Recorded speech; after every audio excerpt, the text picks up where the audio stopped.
Vinay Kumar presents. यदि आप भी चाहते हैं कि शारदा म्यूजिक कंपनी के ऑडियो व वीडियो सबसे पहले आप तक पहुंचे, तो लाल बटन दबाकर चैनल को सब्सक्राइब करें, साथ ही बेल आइकन को दबाना न भूलें।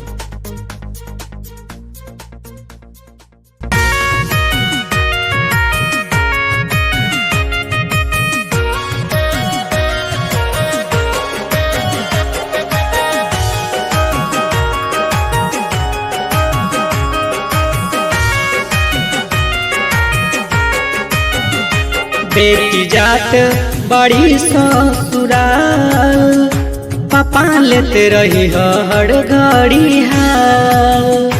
बेटी जात बड़ी ससुराल, पापा लेते रही हर घड़ी हाल। भूली हो ना बेटी के मलाल, पापा लेते रही हर घड़ी हाल।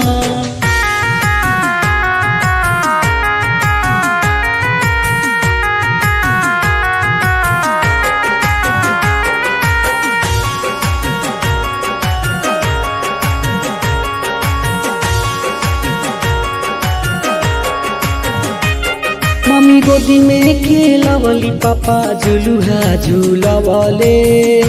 खुशी पाली के पापा हमके बड़का बनवले। मम्मी गोदी में खेलवली, पापा झुलुहा झूलवले। खुशी पाली के पापा हमके बड़का बनवले। भूली हो ना बेटी के मलाल, पापा लेते रही हर घड़ी हाल। Kamlesh recording studio Mohammadpur.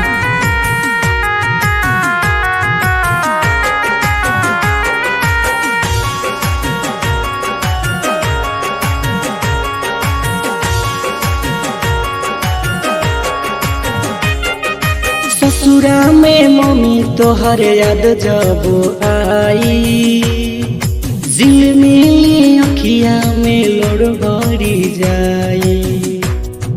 ससुरा में मम्मी तोहर याद जब आई, झिलमिली अखिया में लोड़ भरी जाई। कि पोछत रह हमया चरा से पापा लेते रही हर घड़ी हाल।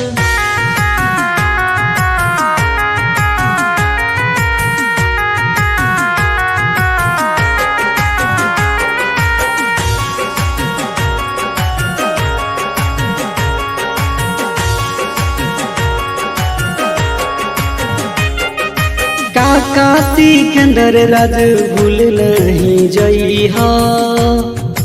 विनय कुमार तू पीरितिया निभई हो।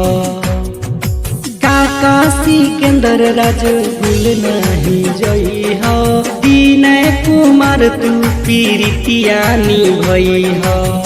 पिछु चल